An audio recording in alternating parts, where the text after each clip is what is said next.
សួស្តីពុកម៉ែបងប្អូនទាំងអស់គ្នាបាទនៅក្នុងបណ្ដាញ TikTok សម័យគេជឿនលឿនហើយបងប្អូនយើងចូលរៀនលេងទាំងអស់គ្នាបាទអាចមើលឃ្លីបខ្ញុំបានដល់ចប់បាទរឿងលេង TikTok បងប្អូនចង់យកវីដេអូយើងឲ្យទៅមកចំហៀងអាចលេងកម្មវិធីអ្វីៗបានទាំងអស់បាទយើងអាចទាញវីដេអូដាក់ខាងនេះខាងនោះក៏បានដែរបងប្អូនដែលជើង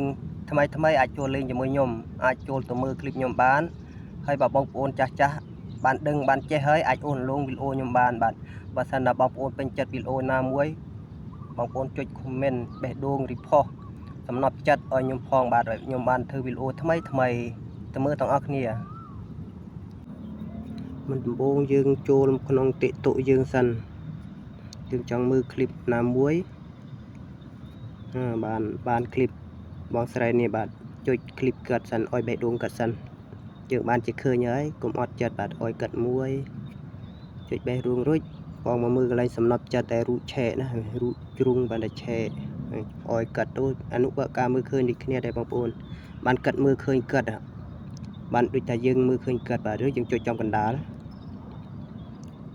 ចុចសង្កត់ឲ្យយូរមកវាមានទម្រង់បែបនេះបងប្អូនអូសកាត់ទៅទឹងទូរស័ព្ទអូសពីស្ដាំមកឆ្វេងកាត់ទៅទឹងទូរស័ព្ទវាមានសញ្ញារូបទូរស័ព្ទបាទ4ជ្រុងនេះបងប្អូនអាចចុចចំសញ្ញានោះ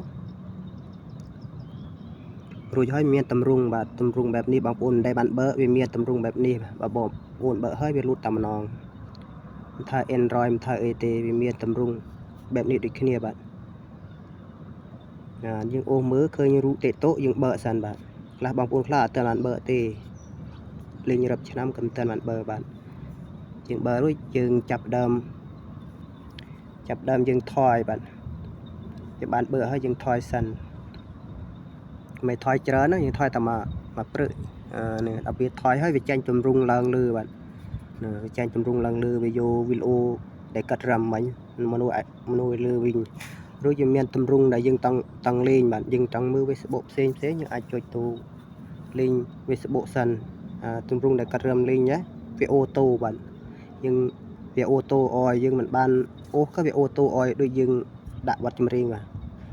រួចហើយយើងចូលមក Facebook យើងធម្មតាយើងមើលបានតង់2បាទយើងមើលបានតង់2ដូចកុំព្យូទ័រយើងចាស់នេះបងប្អូនដៃថ្មីណាខ្ញុំបរិញ្ញាបងប្អូនដៃចាស់ហើយអត់បានមើលក៏បានអូសលងបាន